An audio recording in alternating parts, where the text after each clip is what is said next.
쾅! 회의실 문이 벽에 부딪혔습니다.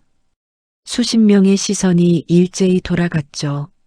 문 앞에 선 것은 시멘트 냄새 나는 공사판 인부가 아니었습니다. 검은 수트, 곧은 허리, 그리고 왼쪽 눈 밑에 작은 점. 사기극은 그쪽이 전문인 것 같은데요. 박 이사님. 회의실이 얼어붙었습니다. 며칠 전만 해도 이 사내는 공사장 정가자였어요. 명품 지갑을 찾아다 줬더니 형사는 의심하고 재벌 이사는 수표를 던졌습니다. 해고당하고 쫓겨나고 아무도 믿어주지 않았습니다. 그런데 여러분, 그 지갑 속에 떨어진 낡은 사진 한 장. 그게 30년간 잠겨있던 문을 열어버렸습니다. 재벌 여회장은 그 사진을 30년 동안 지갑 속에 품고 다녔습니다. 죽은 줄 알았던 아들의 사진을요. 하지만 그 사실을 숨기려는 사람이 있었어요. 30년 동안 그룹의 실권을 쥐어온 사람. 여회장을 약으로 무기력하게 만들고 요양원에 가두려 했던 사람. 그 인간이 주주총회장에서 공개적으로 판을 벌였습니다. 조작된 유전자 검사 결과를 스크린에 띄우며 경영권 위임 서류를 들이밀었죠. 그런데 공사판 정가자가 꺼낸 것은 단 2가지였습니다. USB 하나, 그리고 봉투 2개. 30년간 감춰진 비밀이 그 안에 들어 있었어요. 여러분, 이 봉투가 열리는 순간 회의실에서 어떤 일이 벌어졌을까요? 그리고 수표를 던지며 자기를 밟았던 그 남자는 결국 어떻게 됐을까요? 지금 바로 본편에서 확인하세요. 강남 한복판. 퇴근 시간이 한참 지난 늦은 저녁이었습니다. 경찰서 민원실 문이 벌컥 열리며 한 사내가 들어섰습니다. 공사 현장에서 온종일 시멘트 가루를 뒤집어 쓴 채였습니다. 투박한 안전화가 바닥을 찍을 때마다 둔탁한 소리가 민원실 안을 울렸죠. 사내의 이름은 한강민. 33살. 2번의 전과 기록이 있는 건설 현장 일용직 노동자였습니다. 세상이 그에게 붙여준 꼬리표는 언제나 하나였어요. 정가자. 강민의 거친 손에는 어울리지 않는 물건이 하나 들려 있었습니다. 검은 가죽 위에 금빛 로고가 선명하게 박힌 명품 지갑. 누가 봐도 수천만 원은 넘어 보이는 물건이었어요. 강민이 평생 벌어도 엄두도 못 낼 것이었습니다. 강민은 지갑을 접수대 위에 조심스럽게 올려놓으며 입을 열었습니다. 저기요. 이거 길에서 주웠는데요. 공사장 앞 횡단보도에 떨어져 있었어요. 말이 채 끝나기도 전에 접수대 너머 형사의 미간이 좁아졌습니다. 펜을 돌리던 손을 멈추고 발끝에서부터 천천히 시선을 올렸죠. 시멘트 가루가 앉은 낡은 작업복, 손톱 밑까지 파고든 검은 흙먼지, 그리고 왼쪽 광대뼈에서 턱선까지 길게 그어진 오래된 흉터. 형사의 입꼬리가 비릿하게 올라갔습니다. 이 관할에서 몇 년을 굴렀으니 강민의 전과 기록은 물론이고 어떤 패거리와 어울렸는지까지 환히 꿰고 있는 사람이었습니다. 강민이 너 또 사고 쳤냐? 이번엔 어디서 훔친 거야? 그 한마디에 강민의 가슴 속에서 뜨거운 열불이 치밀었습니다. 주먹이 저도 모르게 꽉 쥐어졌죠. 하지만 이를 악물고 참았습니다. 여기서 화를 내면 자기만 손해라는 걸 뼈에 새겨 알고 있었으니까요. 아니, 진짜 주운 거라니까요. 사람 말 좀 믿어봐요. 형사는 꿈쩍도 하지 않았습니다. 오히려 허리춤에 찬 수갑을 만지작거리며 일어서더니 민원실 한쪽 구석을 턱짓으로 가리켰어요. 시끄러워. 저기 구석에 딱 앉아 있어. 지갑 주인 올 때까지 한 발짝도 움직이지 마. 돈 한 푼이라도 비면 오늘 바로 유치장이야. 강민은 억울함에 입술 안쪽을 깨물었습니다. 피맛이 혀끝에 번지는 것도 느꼈어요. 정가자라는 낙인은 그런 거였습니다. 똑같은 행동을 해도 남들은 칭찬받고 자기는 의심받는 그 보이지 않는 유리벽. 강민은 무거운 몸을 끌고 소파로 가서 처박히듯 앉았습니다. 삐걱하는 소파의 비명이 조용한 민원실에 쓸쓸하게 울렸습니다.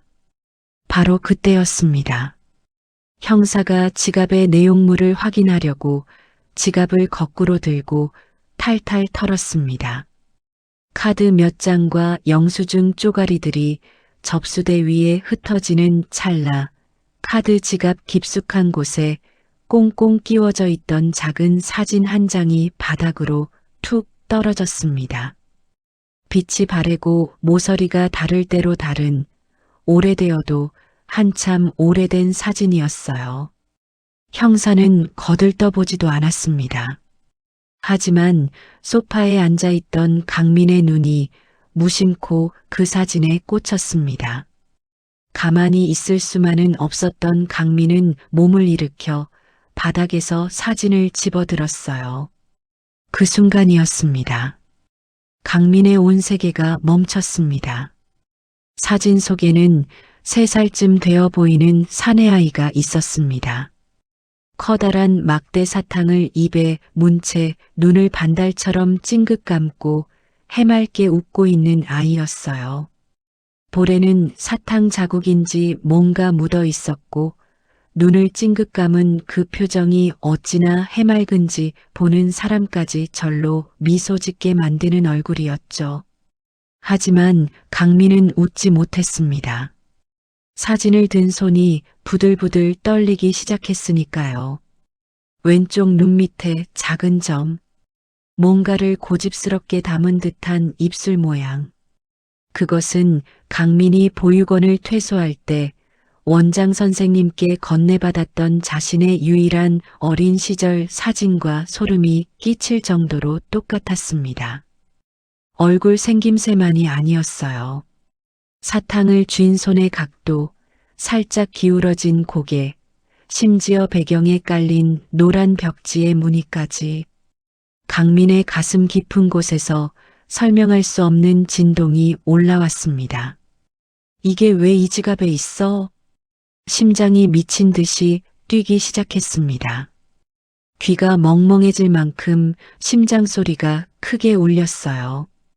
강민은 사진을 든 채 멍하니 서서 숨도 제대로 쉬지 못했습니다.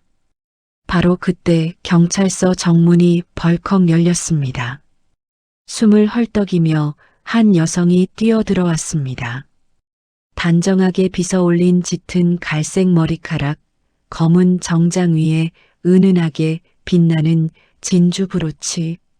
화장은 옅었지만 숨길 수 없는 품위가 온몸에서 풍기는 여성이었죠. 나이는 60을 넘긴 듯 했지만 눈빛만은 이글이글 타올랐습니다. 마치 세상에서 가장 소중한 것을 잃어버린 사람처럼. 형사가 벌떡 일어나며 굽실거렸습니다. 아까 강민을 대하던 태도와는 180도 달라진 목소리였죠. 여성은 접수대 위에 놓인 지갑을 보자마자 달려들다시피 다가갔습니다. 그런데 지갑을 집어든 그 손이 향한 곳은 카드 칸도 지폐 칸도 아니었어요. 지갑 안을 다급하게 뒤적이던 그녀의 얼굴이 하얗게 질렸습니다. 사진은요? 안에 사진이 있었는데 수천만 원어치 카드들이 멀쩡한데도 그녀의 눈에는 오직 그 작은 사진 하나만 보이는 듯 했어요. 아, 이거 말씀이시죠? 바닥에 떨어져서 제가 보관하고 있었습니다. 형사가 돌아봤지만 사진은 강민의 손에 들려 있었습니다. 형사가 눈을 부릅떴습니다. 야, 그거 내놔. 강민은 사진을 내밀면서도 시선을 떼지 못했습니다. 형사가 낚아채듯 가져간 사진을 여성에게 건넸고 여성은 두 손으로 그 작은 사진을 받아 가슴에 꼭 안았습니다. 이 사진 무사했구나. 정말 다행이다. 여성의 눈에 눈물이 그렁그렁 고였습니다.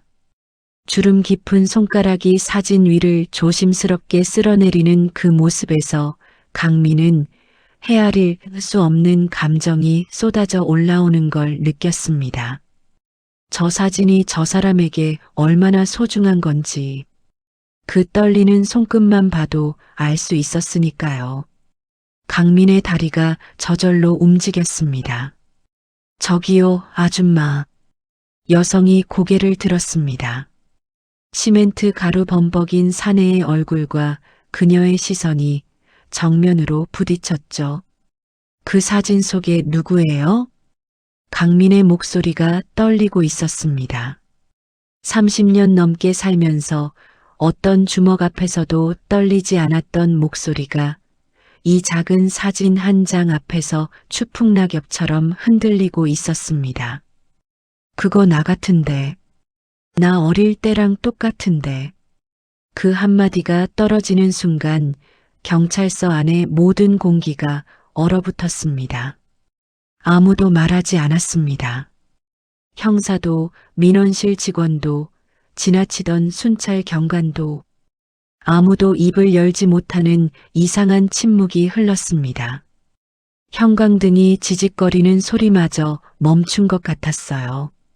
여성의 주름 깊은 손이 아주 천천히 마치 무언가에 이끌리듯 강민의 얼굴 쪽으로 올라가고 있었습니다.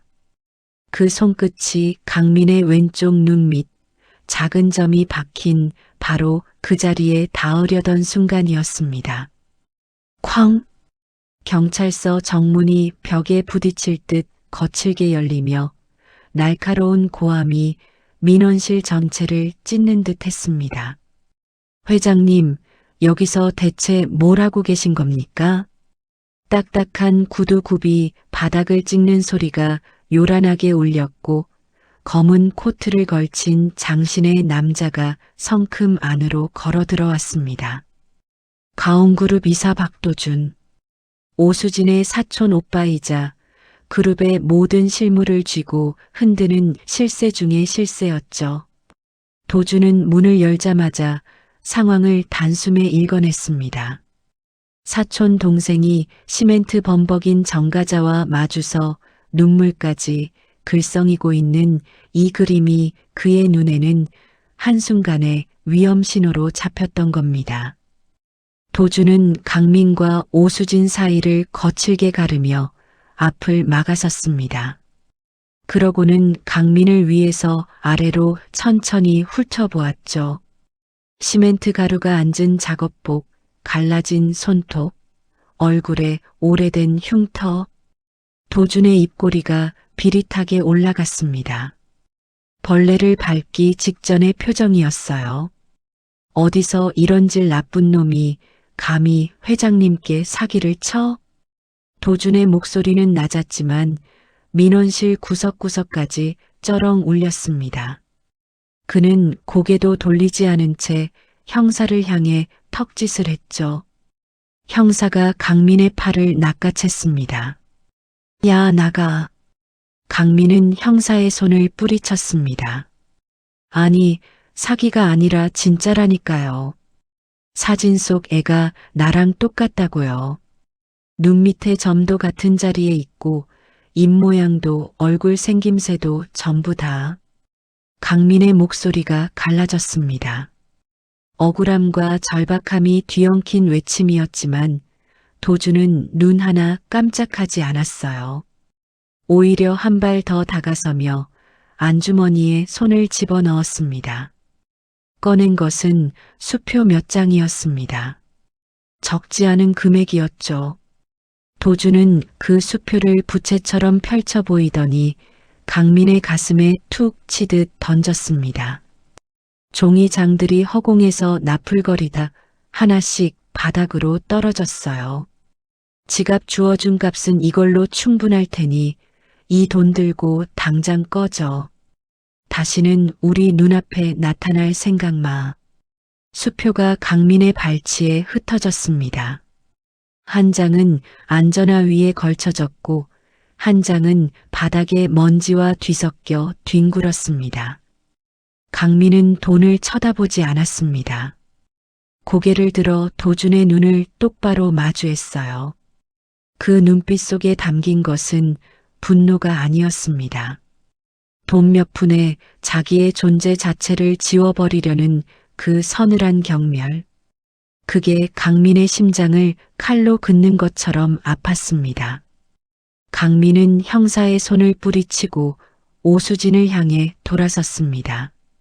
두 눈에 핏줄이 서도록 그녀를 똑바로 응시했습니다. 말하고 싶었어요. 제발 한 번만 내 말을 들어달라고. 나를 좀 봐달라고. 하지만 입이 열리기도 전에 도준이 오수진의 어깨를 감싸며 몸을 돌려 세웠습니다. 가시죠, 회장님. 이런 데서 이런 놈한테 시간 낭비하실 필요 없습니다. 오수진은 도준의 손에 이끌려 출입문 쪽으로 발을 옮겼습니다. 한 걸음, 두 걸음. 그녀의 등이 점점 멀어졌죠. 강민은 그 뒷모습을 보며 소리를 지르고 싶었지만 목구멍이 꽉 막힌 것처럼 아무 소리도 나오지 않았습니다. 오수진이 문 앞에서 잠깐 멈칫했습니다. 고개를 반쯤 돌려 강민 쪽을 힐끔 바라보는 듯 했지만 도준이 등을 밀자 그대로 문 밖으로 사라졌습니다. 철커덕 유리문이 닫히는 소리가 경찰서 안에 메아리 쳤습니다. 강민은 닫힌 문 앞에 멍하니 서 있었습니다. 발밑에는 아까 도준이 던진 수표들이 흩어져 있었지만 짚고 싶은 마음은 손톱만큼도 없었어요. 강민은 난생 처음 느껴보는 종류의 비참함에 주먹을 꽉 쥐었습니다. 맞아서 아픈 게 아니었습니다. 무시당해 아픈 것도 아니었어요. 태어나서 처음으로 나일 수도 있는 무언가를 발견했는데 그걸 확인할 기회조차 얻지 못한 채 문전박대를 당한 거잖아요. 형사가 뒤에서 킬킬거렸지만 강민의 귀에는 아무것도 들리지 않았습니다. 같은 시각 경찰서 앞에 세워진 검은색 세단 안. 도준은 운전석 뒤에 깊숙이 몸을 묻고 오수진에게 말을 건넸습니다. 목소리는 놀라울 만큼 부드러웠어요. 회장님, 요즘 기력이 많이 약해지셨습니다. 그러니까 저런 놈들한테 쉽게 휘둘리시는 거예요. 도준은 안경을 벗어 렌즈를 닦으며 조심스럽게 덧붙였습니다. 아까 그 깡패 제가 확실히 처리해 드릴 테니 잊으세요. 회장님은 마음 편하게 쉬시기만 하면 됩니다. 오수진은 아무 대답도 하지 않았습니다. 창밖을 바라보는 그녀의 시선은 초점을 잃은 채 먼 곳을 헤매고 있었죠. 손에는 아직도 그 작은 사진이 꼭 쥐어져 있었습니다. 도준은 오수진의 반응을 살피다가 고개를 돌렸습니다. 백미러 속에 비친 것은 경찰서 유리문 너머 멍하니 서 있는 강민의 모습이었습니다. 도준의 눈빛이 순간적으로 바뀌었습니다. 인자함은 흔적도 없이 사라지고 그 자리를 차갑고 날카로운 살기가 채웠죠. 도준은 조수석의 비서에게 고개를 기울이며 낮게 속삭였습니다. 오수진의 귀에는 들리지 않을 만큼 작은 목소리였어요. 방금 그놈 누군지 알아봐. 이름, 주소, 전과 기록, 어디서 일하는지까지 전부 다. 비서가 고개를 끄덕이자 도준이 한마디를 더 얹었습니다. 그리고 다시는 입 못 놀리게 조용히 처리해. 세단이 미끄러지듯 출발했습니다. 백미러 속에서 강민의 실루엣이 점점 작아졌죠. 도준의 입꼬리가 아주 미세하게 올라갔습니다. 위협을 감지한 포식자가 먹잇감의 위치를 확인했을 때 짓는 그런 종류의 표정이었습니다. 강민은 아직 몰랐습니다. 선의로 주운 지갑 하나가 자기 발밑에 보이지 않는 거대한 덫을 깔아놓았다는 사실을. 다음 날 새벽 5시, 아직 해가 뜨기 한참 전 자욱한 안개가 거리를 덮고 있었습니다. 강민은 평소처럼 공사 현장으로 향하고 있었죠. 어젯밤은 한숨도 못 잤습니다. 경찰서에서 당한 수모가 눈을 감을 때마다 되살아났거든요. 수표가 가슴에 부딪히던 감촉, 벌레를 보듯 내려다보던 그 남자의 눈빛, 그리고 유리문 너머로 사라지던 여회장의 뒷모습까지. 뒤척이다 결국 새벽 4시에 일어나 찬물로 얼굴을 벅벅 씻었습니다. 거울 속 자기 얼굴은 충혈된 눈에 부은 눈두덩이까지 영락없이 밤새 현장에서 버틴 사람 꼴이었죠. 그래, 잊자. 꿈꾼 셈 치자. 강민은 낡은 안전모를 집어들고 현장으로 발걸음을 옮겼습니다. 공사 현장 입구에 도착해서 안전모를 조이려던 그때 낯익은 실루엣이 앞을 가로막았습니다. 현장 소장이었습니다. 평소 같으면 허허 웃으며 반겼을 사람인데 오늘은 표정이 달랐어요. 입을 꾹 다문 채 강민의 눈도 제대로 못 마주치고 있었습니다. 소장님, 안녕하세요. 오늘 좀 일찍 왔습니다. 강민이 먼저 인사를 건넸지만 소장은 대답 대신 길게 한숨을 내쉬었습니다. 그러더니 주머니에서 종이 한 장을 꺼내 강민 앞에 내밀었죠. 강민아, 너 오늘부터 나오지 마라. 짐 챙겨서 가. 강민의 발이 그 자리에 얼어붙었습니다. 뭐라고요? 귀를 의심했습니다. 어제까지만 해도 다음 주 콘크리트 타설 때 제일 필요하다고 했던 사람이 갑자기 나오지 말라니. 소장님, 그게 무슨 말씀이세요? 제가 뭐 잘못한 게라도 있습니까? 소장은 여전히 강민의 눈을 피했습니다. 안전모를 벗어든 손이 미세하게 떨리고 있었죠. 너 전과 있는 거 왜 숨겼어? 강민의 숨이 턱 막혔습니다. 우리 위에서 압력이 내려왔다. 너 같은 놈 쓰고 있으면 일감 하나도 안 주겠다는데 내가 무슨 힘이 있냐? 소장의 목소리에는 미안함이 묻어 있었지만 그 미안함이 강민을 지켜주지는 못했습니다. 전과 기록은 사실이니 숨겼다는 말에 반박할 수도 없었어요. 하지만 이건 아무리 생각해도 이상했습니다. 어제까지 아무 문제 없이 일하던 사람을 하루아침에 내쫓으라는 압력이라니. 위라면요? 누가 그런 압력을 넣은 겁니까? 소장이 무겁게 입을 열었습니다. 가온 거기서 직접 연락이 왔어. 그 이름을 듣는 순간 강민의 눈앞에 어젯밤 경찰서의 장면이 번개처럼 스쳤습니다. 검은 코트, 고급 안경테, 수표를 던지던 그 거만한 손, 가온그룹 이사 박도준, 그놈이었습니다. 너 하나 때문에 우리 수십 명 밥줄 끊길 판인데 제발 좋게 가라. 나도 어쩔 수가 없다.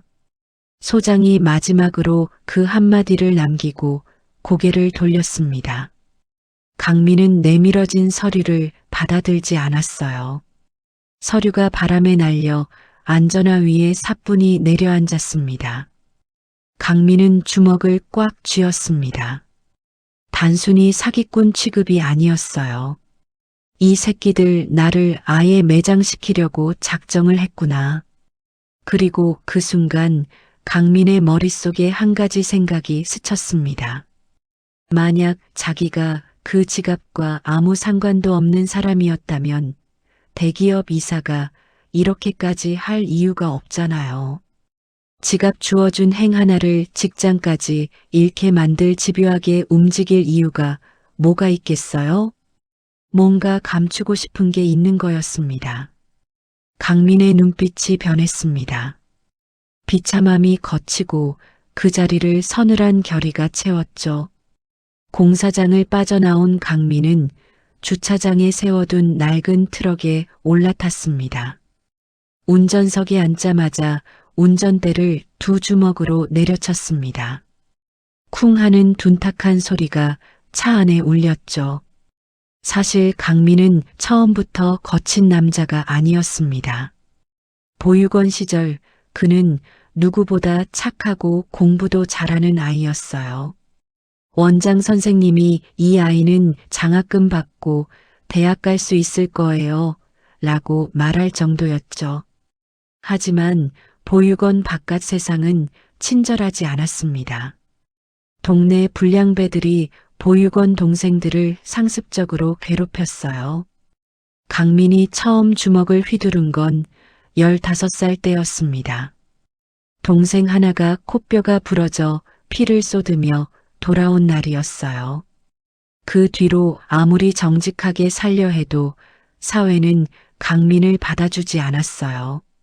이력서에 전과 기록이 찍혀 있으면 면접 기회조차 주지 않았고 간신히 들어간 일자리에서도 뭔가 없어지면 가장 먼저 의심받는 건 늘 강민이었죠. 결국 그는 스스로 험악한 길을 택해야 했습니다. 자기 자신과 보육원 동생들을 지키기 위해 아무도 함부로 건드리지 못하는 사람이 되어야 했으니까요. 그렇게 깡패가 되었고 정과는 2번으로 늘었습니다. 하지만 이제 그는 달라졌습니다. 더 이상 어둠 속에 있고 싶지 않았어요. 주먹 대신 삽을 들었고 골목 대신 공사 현장에서 땀을 흘렸죠. 그런데 지갑 하나 찾아준 대가가 고작 이거라니. 강민은 오랫동안 들여다보지 않았던 휴대폰 연락처를 뒤졌습니다. 화면을 한참 스크롤하다 어느 이름에서 손가락이 멈췄죠. 전화를 걸자 2번 만에 상대가 받았습니다. 나다. 애들 좀 모아라. 나 뒤통수 제대로 맞았거든. 1시간 뒤 강남 뒷골목의 허름한 당구장. 오전이라 손님은 아무도 없었지만 좁은 공간에 사내 대여섯이 모여들자 공기가 달라졌습니다. 검은 점퍼에 짧은 머리, 매서운 눈매의 사내들. 강민이 밑바닥 생활을 할 때 친형처럼 따랐던 보육원 출신 동생들이었습니다. 강민이 건설 현장으로 떠난 뒤에도 이 동생들은 강민의 안부를 물었고 강민도 한 달에 한 번씩은 밥을 사며 안부를 챙겼죠. 그런 형이 갑자기 모여라를 외쳤으니 누구 하나 빠지지 않고 달려온 겁니다. 형님, 드디어 복귀하시는 겁니까?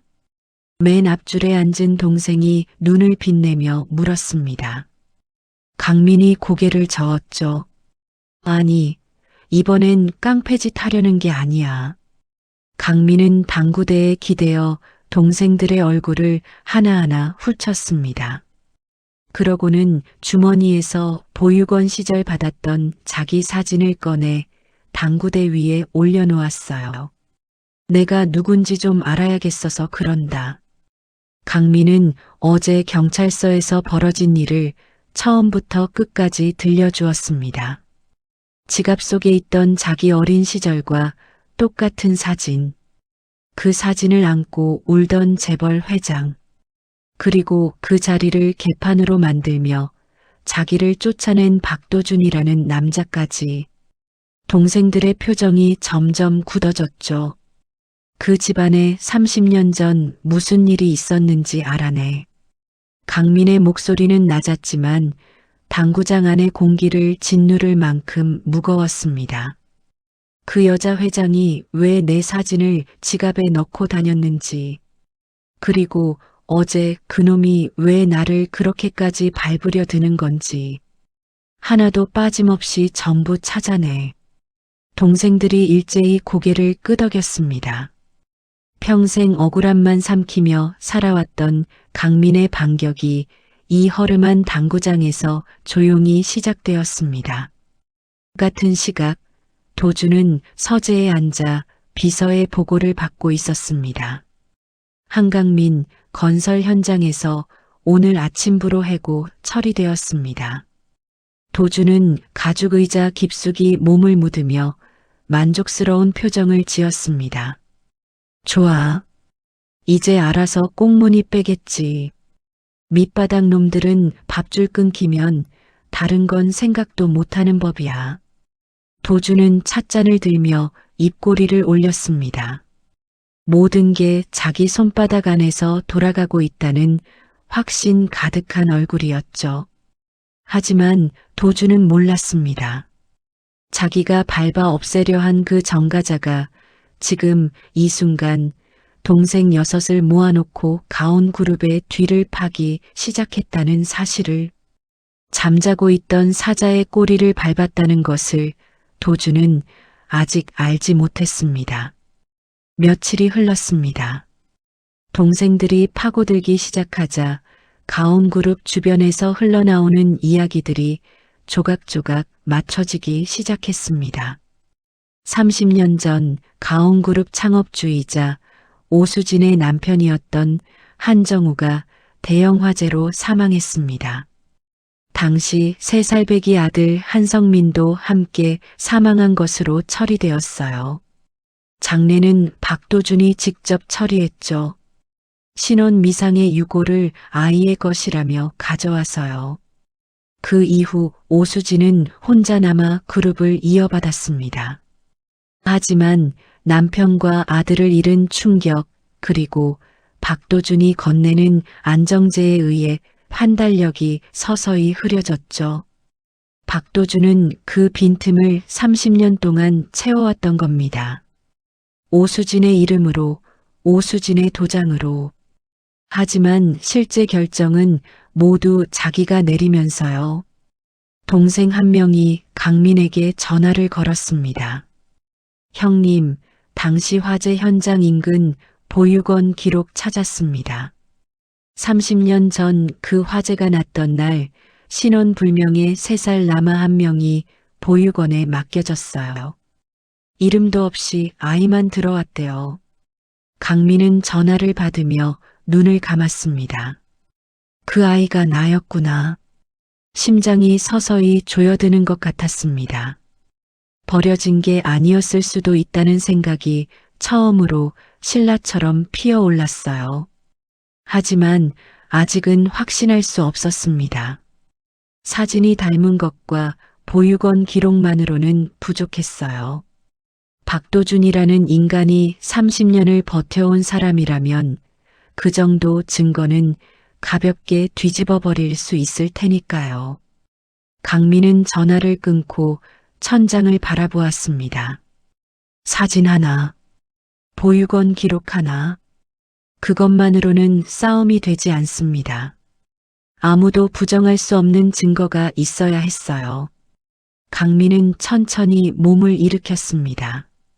강남 부촌 깊숙한 곳에 자리한 가온 여회장의 저택.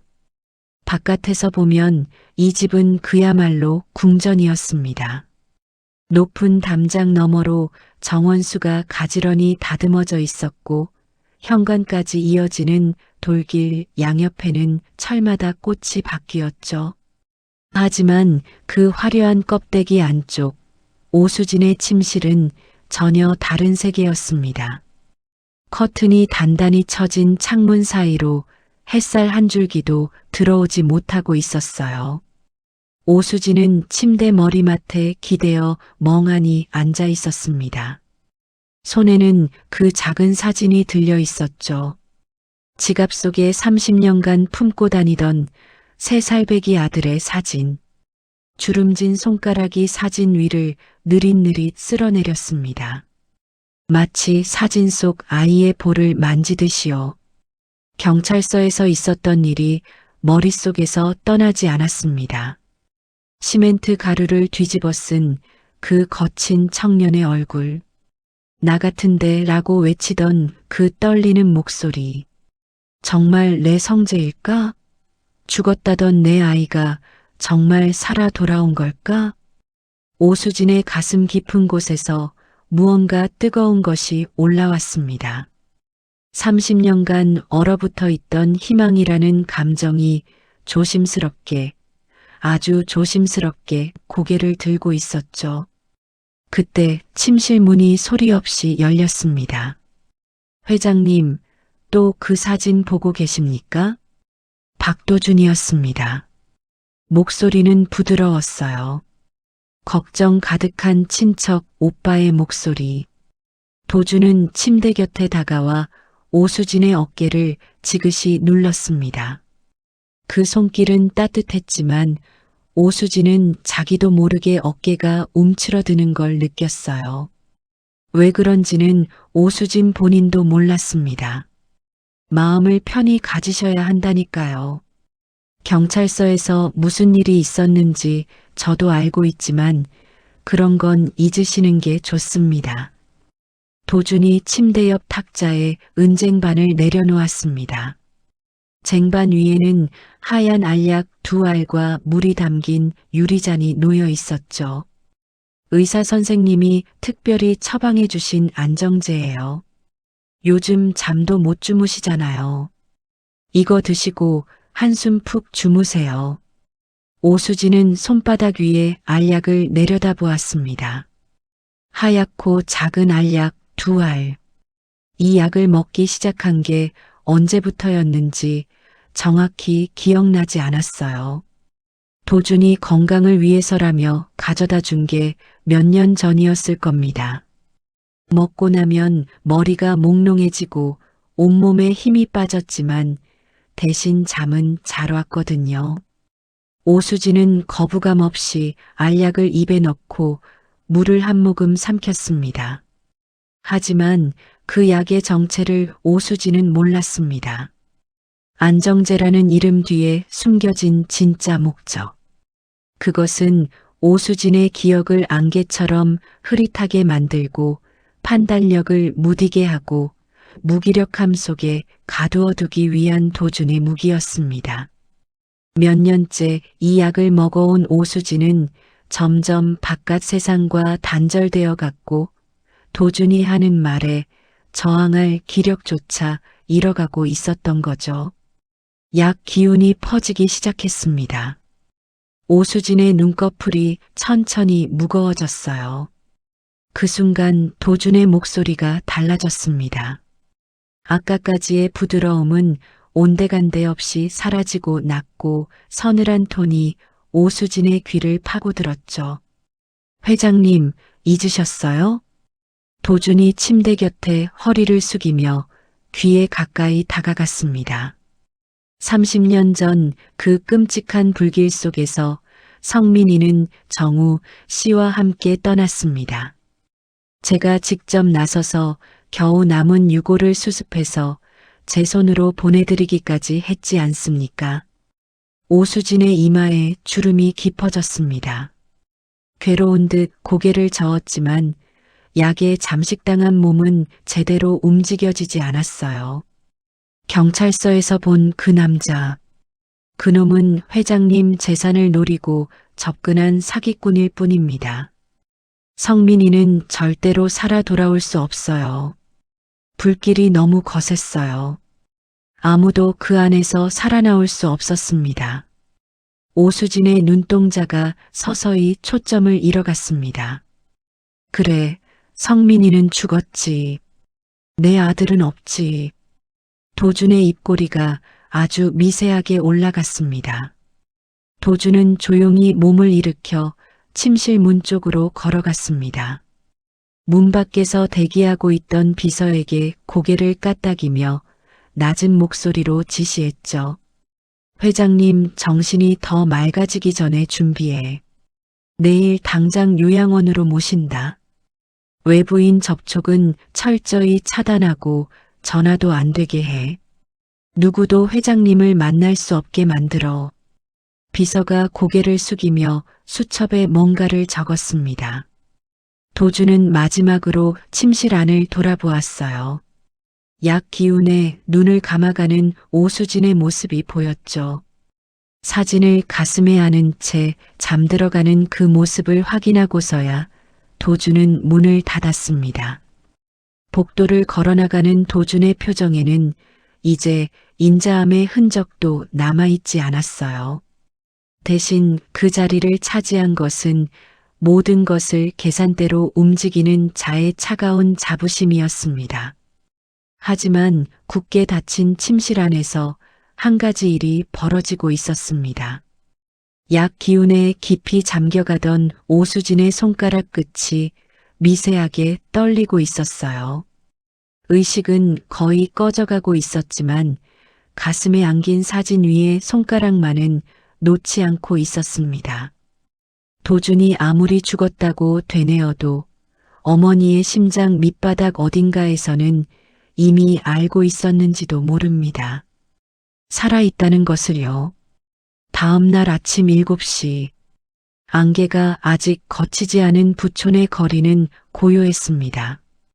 간간히 조깅하는 주민 몇 명이 지나갈 뿐 높은 담장 뒤의 저택들은 하나같이 적막에 잠겨 있었죠. 그 고요한 아침 저택 담장 모퉁이에서 낯익은 실루엣이 서성이고 있었습니다.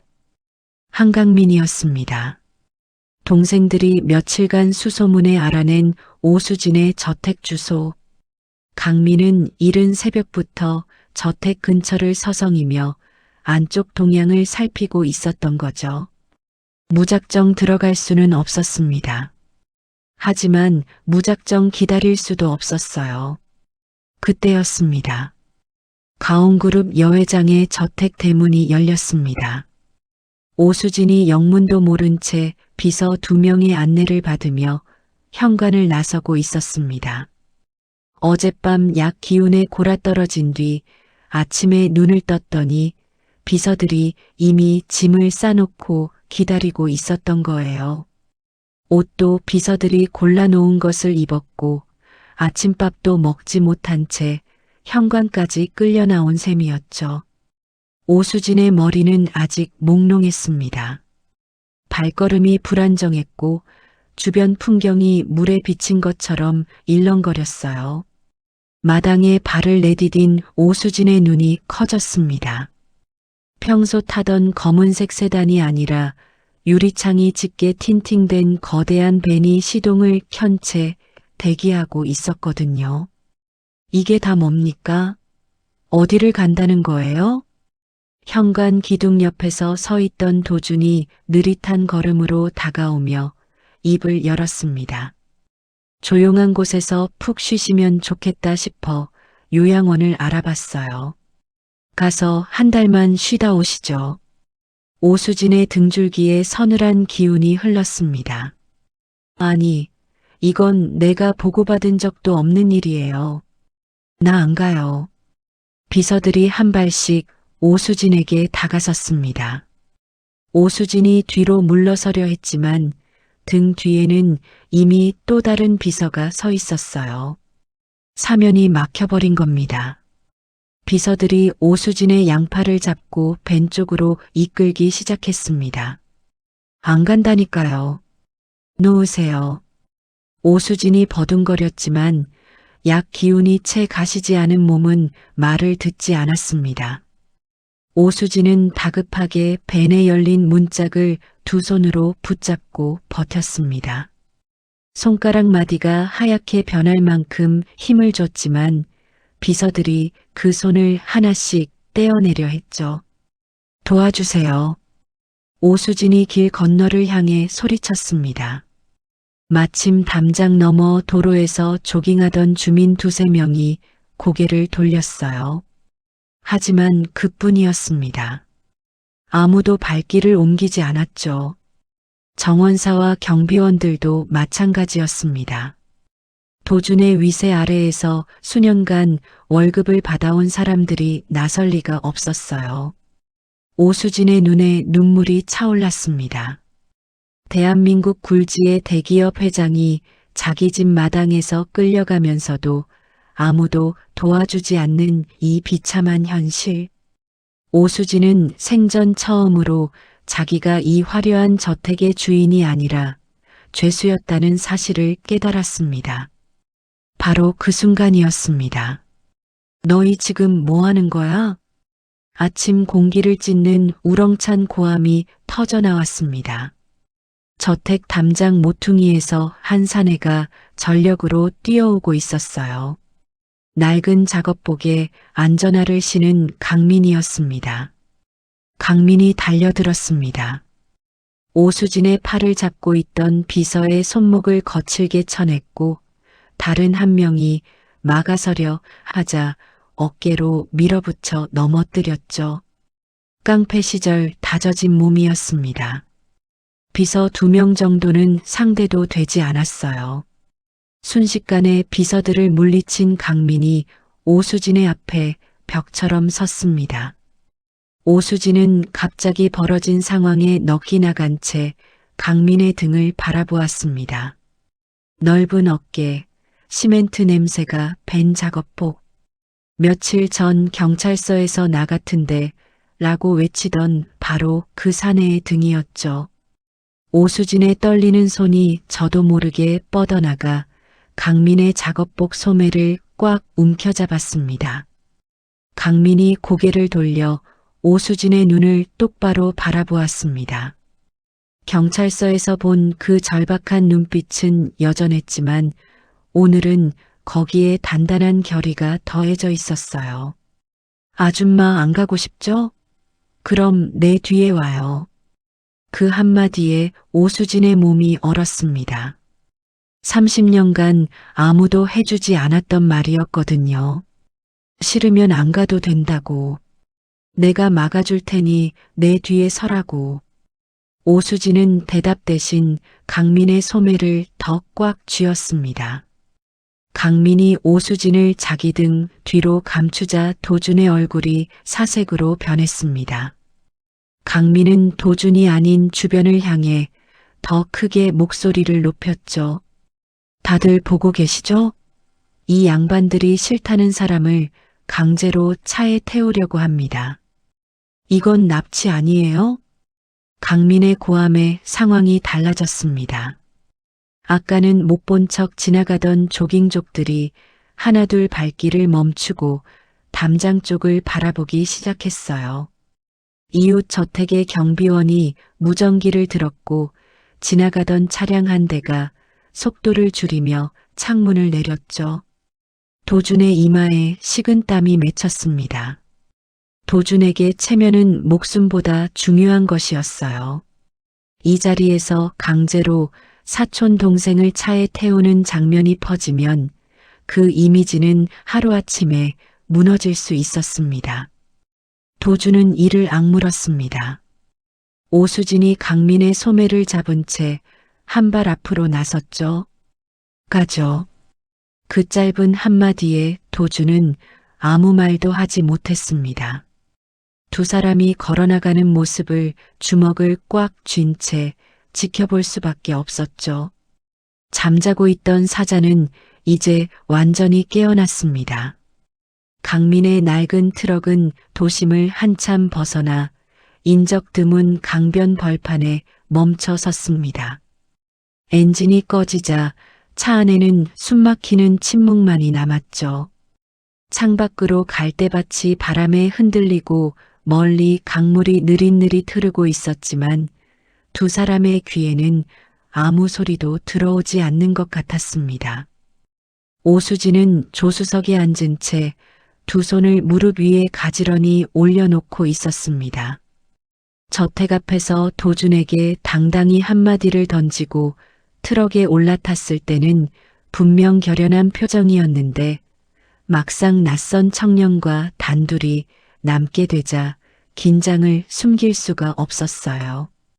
이 사내가 정말 누구인지도 모르는 채 어디로 가는지도 모르는 트럭에 올라탄 겁니다. 여기 왜 데려온 거니? 오수진의 목소리가 떨렸습니다. 강민은 대답 대신 거친 손으로 얼굴을 쓸어내리며 운전대에 이마를 기댔습니다. 한참을 그렇게 있다가 고개를 들지 않은 채 낮은 목소리로 입을 열었어요. 아줌마가 가진 그 지갑 속 사진, 진짜 누구예요? 오수진의 숨이 멎는 것 같았습니다. 사진. 다시 그 사진 이야기. 오수진은 품 안의 지갑을 꺼내 가슴에 안듯이 감싸쥐며 눈물을 글썽였습니다. 내 아들이란다. 그 한마디를 꺼내는데 오수진의 온 힘이 들었습니다. 목소리가 갈라지고 입술이 떨렸지만 오수진은 끝까지 말을 이었어요. 30년 전 끔찍한 화재로 남편과 함께 떠나보낸 내 전부였던 아이. 3살이었어. 엄마라는 말을 이제 막 배웠던 아이였는데 오수진의 음성이 점점 작아졌습니다. 트럭의 공기가 무겁게 가라앉았습니다. 강민은 운전대에서 이마를 떼고 천천히 몸을 일으켰습니다. 그러고는 작업복 주머니 깊숙한 곳에 손을 집어넣었죠. 손가락 끝에 닿은 것은 가재 손수건에 감싸인 작은 물건이었습니다. 강민은 그것을 조심스럽게 꺼내 손수건을 한 겹 한 겹 펼쳤어요. 그 안에는 모서리가 닳고 빛이 바랜 작은 사진 한 장이 들어 있었습니다. 이거 내가 보육원에서 나올 때 원장 선생님한테 받은 겁니다. 내가 가진 유일한 사진이에요. 강민의 손이 떨리고 있었습니다.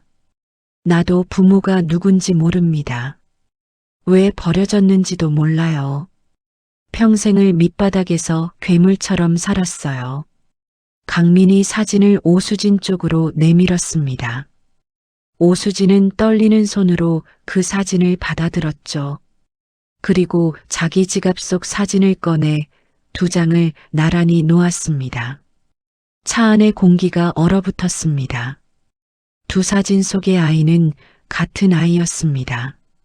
커다란 막대 사탕을 입에 문 채 눈을 찡긋 감고 웃는 모습, 왼쪽 눈 밑에 작은 점, 살짝 기울어진 고개까지. 사진의 크기가 조금 다르고 한 장은 다른 장보다 더 바랬지만 아이의 얼굴은 소름이 끼칠 정도로 완벽하게 일치했습니다. 오수진의 시선이 사진에서 강민의 얼굴로 올라갔습니다. 사진 속 아이의 눈 밑에 있는 점과 같은 자리, 강민의 왼쪽 눈 밑에도 그 점이 박혀 있었죠. 오수진의 입에서 신음 같은 소리가 새어나왔습니다. 떨리는 손이 강민의 얼굴로 뻗어나갔어요. 너 내가. 오수진은 상구의 얼굴을 2 손으로 감싸며 비명 같은 오열을 터뜨렸습니다. 성민아, 내 아들 성민이가 살아있었던 거니? 그 울음소리가 낡은 트럭 안을 가득 채웠습니다.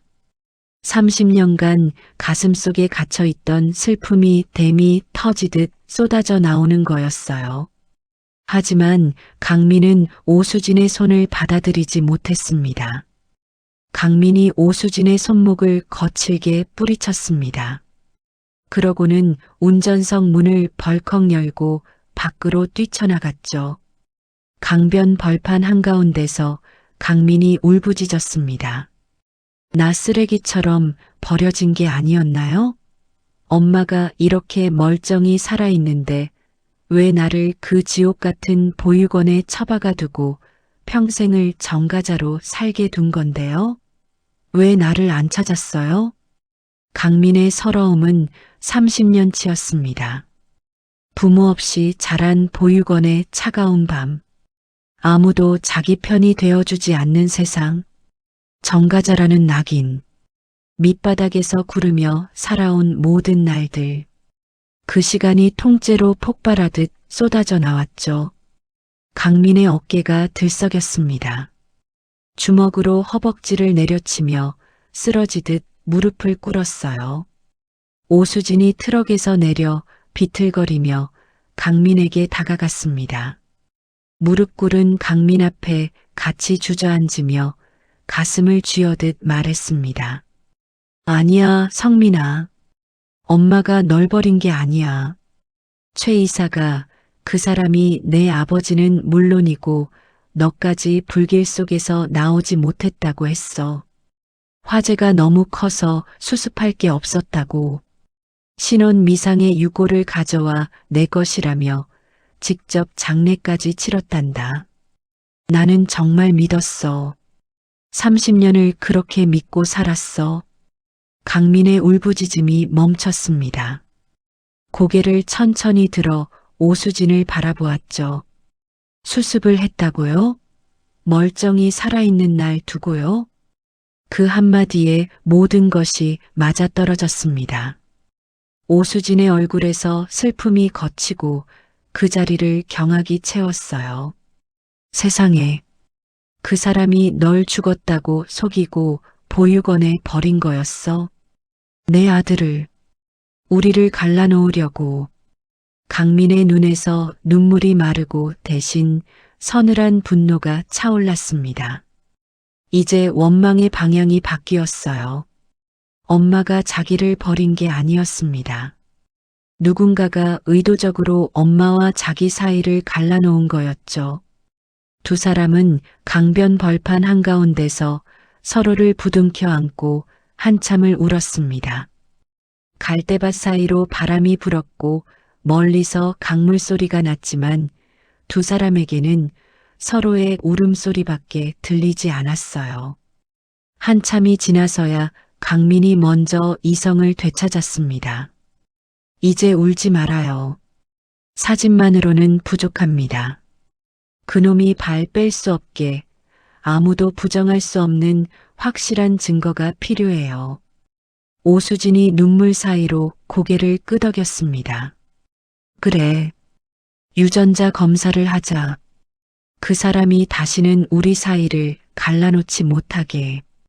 그날 오후 두 사람은 시내의 한 유전자 검사소에 도착해 있었습니다. 소규모 건물 3층에 자리한 검사소의 복도는 조용했어요. 하얀 벽에 형광등 불빛이 차갑게 내려앉은 대기실에 두 사람이 나란히 앉아 있었죠.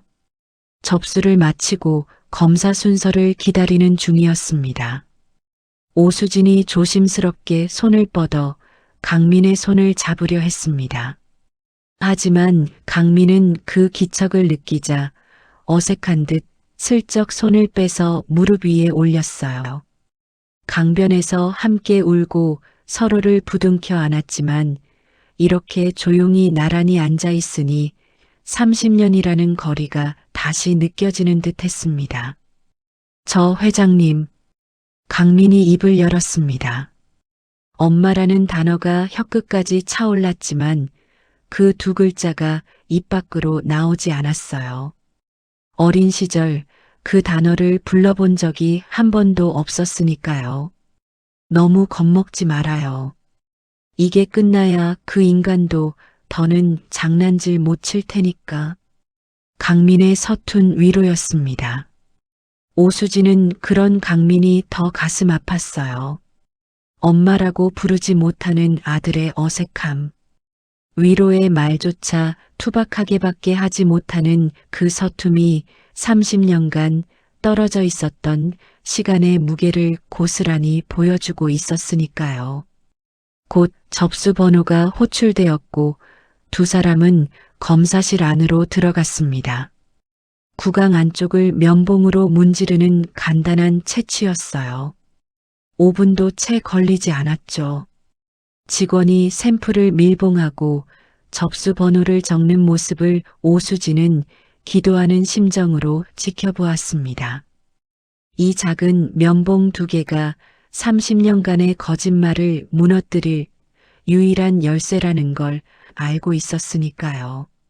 하지만 두 사람이 검사실에 들어가 있던 바로 그 시간, 건물 뒤편에서는 전혀 다른 일이 벌어지고 있었습니다. 검사소 건물 비상구 계단. 콘크리트 벽 사이 좁고 어두운 공간에 두 사람이 마주 서 있었습니다. 한 사람은 도준의 비서였고 다른 한 사람은 이 검사소의 직원이었죠. 비서가 안주머니에서 두툼한 봉투를 꺼내 직원에게 내밀었습니다. 봉투가 열리자 빽빽하게 채워진 지폐 다발이 비상등 불빛에 번뜩였어요. 오늘 접수된 한강민과 오수진 샘플, 무조건 친생자 관계 성립 안 되는 걸로 결과네. 기록 조작도 상관없어. 결과만 제대로 가져오면 남은 잔금도 바로 입금한다. 비서의 목소리는 낮고 단호했습니다. 직원은 봉투 안의 돈을 힐끔 내려다보았어요. 손가락이 움찔거렸죠. 월급 몇 달치는 좋게 되어 보이는 금액이었습니다. 직원은 주변을 두리번거리다 비굴하게 고개를 숙이며 봉투를 챙겼습니다. 비서가 사라진 뒤 직원은 비상구 문을 열고 복도로 돌아왔습니다. 이미 강민과 오수진의 샘플은 분석실로 넘어가 있었죠. 직원은 분석실 문을 열고 안으로 들어갔습니다. 하얀 가운을 입은 채 분석 장비 앞에 선 직원의 손이 바쁘게 움직였어요. 강민의 이름이 적힌 봉투를 열고 면봉을 꺼냈습니다. 그러고는 미리 준비해둔 전혀 다른 사람의 샘플로 내용물을 바꿔치기 했죠. 강민의 면봉은 비닐봉지에 쓸어 담겨 쓰레기통 속으로 사라졌습니다. 분석기가 윙소리를 내며 돌아가기 시작했습니다.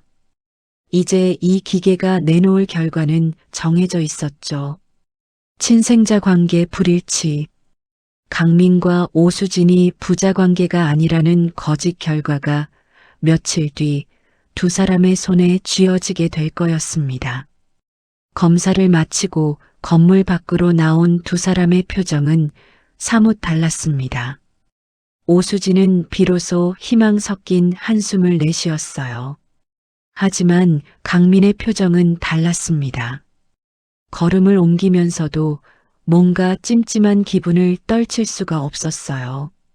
밑바닥에서 오래 구르며 다져진 본능이 경고음을 보내고 있었습니다. 아까 검사소 복도 끝에서 스쳐 지나간 양복 차림의 남자. 검사소 직원치고는 지나치게 매끈한 구두를 신고 있었고 강민과 눈이 마주치자 부자연스럽게 고개를 돌렸죠. 분명 뒤에서 뭔가를 건드렸을 거야. 강민이 트럭에 올라타며 백미러로 검사소 건물을 노려보았습니다. 바로 그때 휴대폰이 진동했습니다. 동생 한 명이었어요. 형님 생각이 맞는 것 같습니다. 형님 들어가시고 얼마 안 돼서 검은색 세단 한 대가 검사소 뒷골목에 들어왔어요. 양복 입은 놈이 내려서 비상구 쪽으로 들어갔다가 10분쯤 있다 나왔는데 차 번호 찍어놨습니다. 가온법인 차량이에요. 강민의 눈빛이 서늘하게 가라앉았습니다. 역시나였습니다. 잘했다. 그놈 얼굴도 찍었지? 당연하죠. 얼굴, 차 들어가고 나온 시간까지 다 찍어놨습니다. 그거 절대 날리지 마. 나중에 쓸 때가 있다. 전화를 끊은 뒤 강민은 잠시 망설이다 오수진에게 솔직하게 말했습니다. 회장님, 최 이사가 가만히 있지 않은 것 같습니다. 아마 며칠 뒤에 나올 검사 결과는 우리가 원하는 게 아닐지도 몰라요. 오수진의 얼굴이 하얗게 질렸어요. 강민이 조용히 전방을 응시한 채 말했습니다. 저 인간들이 판을 짰으면 우리는 그 판을 뒤집으면 됩니다. 제가 방식대로 한 번 더 움직여 볼게요. 강민은 트럭을 도심 외곽의 한적한 주차장으로 돌렸습니다. 주차장 한쪽 구석에 트럭을 세우고 동생에게 다시 전화를 걸었죠. 채취 키트 구해놨냐? 가져와. 지금 바로. 30분쯤 지나자 오토바이 한 대가 주차장으로 들어왔습니다. 동생이 건넨 것은 밀봉된 구강 채취 키트 2세트였어요. 인터넷에서도 살 수 있는 일반 검사 키트였지만 강민에게는 이것이 마지막 보험이었습니다. 강민은 트럭 실내등을 켜고 키트를 펼쳤습니다. 희미한 불빛 아래에서 2개의 면봉과 밀봉 봉투가 보였죠. 아무도 모르는 곳에 하나 더 의뢰할 겁니다.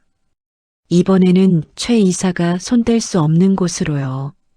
강민이 새 면봉으로 오수진의 구강 안쪽을 조심스럽게 채취했어요. 그 다음 자기 것도 채취해서 각각 별도의 봉투에 밀봉했죠. 봉투 위에 번호만 적고 이름은 쓰지 않았습니다. 누구의 샘플인지 외부에서는 알 수 없도록 하기 위해서였어요. 대학 병원 2군데에 따로 보낼 거고 제 동생들이 직접 병원에 가서 접수부터 분석까지 기계 앞을 지키게 할 겁니다. 강민은 밀봉된 봉투 2세트를 오토바이로 온 동생에게 건네며 말했습니다. 각각 다른 동생이 직접 가서 접수해. 접수할 때 내 이름이나 회장님 이름 절대 쓰지 마. 번호로만 접수하고 결과 나올 때까지 한 놈이 병원 로비에서 지키고 있어. 누가 접근하든 절대 눈 떼지 마. 동생이 봉투를 받아들며 고개를 끄덕였습니다. 오토바이가 주차장을 빠져나가는 뒷모습을 바라보며 강민은 속으로 생각했습니다. 기태가 아무리 돈으로 사람을 매수해도 대학병원 2곳을 동시에 손댈 수는 없을 거라고. 설령 한 곳이 뚫리더라도 다른 한 곳이 살아있으면 진실은 지켜진다고. 며칠이 흘렀습니다. 강민은 오수진을 동생 한 명이 관리하는 작은 원룸에 머물게 했어요. 저택으로 돌아가면 도준의 소나기에 다시 잡힐 테니까요. 오수진은 난생 처음 겪어보는 좁고 낡은 방이었지만 도준의 저택보다 이곳이 더 편하다고 했습니다. 적어도 여기에는 자기를 감시하는 눈이 없었으니까요. 그리고 예상대로 도준에게서 연락이 왔습니다. 오수진의 휴대전화가 울렸을 때 강민도 옆에 있었어요. 오수진이 전화를 받자 도준의 목소리가 흘러나왔습니다. 차분하고 여유로운 승리를 확신하는 사람의 목소리였죠. 회장님, 유전자 검사 결과가 나왔습니다. 마음이 아프지만 사실대로 말씀드리겠습니다. 그 청년은 회장님과 아무런 혈연 관계가 없는 것으로 확인되었습니다. 회장님을 이용하려 한 사기꾼이 맞았던 거예요. 오수진의 얼굴에서 피기가 빠졌습니다. 검사 결과가 조작될 거라고 강민에게 미리 들었는데도 막상 도준의 입에서 그 말이 나오니 가슴이 무너지는 것 같았어요. 도준은 거기서 멈추지 않았습니다. 곧 주주총회가 열립니다. 그 자리에서 모든 사람 앞에 이 결과를 공개하고 이 소동을 깨끗이 마무리하겠습니다. 회장님도 참석해 주셔야 합니다. 전화가 끊긴 뒤 오수진은 손을 떨며 강민을 바라보았습니다. 강민은 아무 말 없이 품 안에서 서류 봉투 하나를 꺼냈습니다. 아직 뜯지 않은 봉투였어요. 대학 병원에서 도착한 것이었지만 강민은 일부러 열어보지 않고 있었습니다.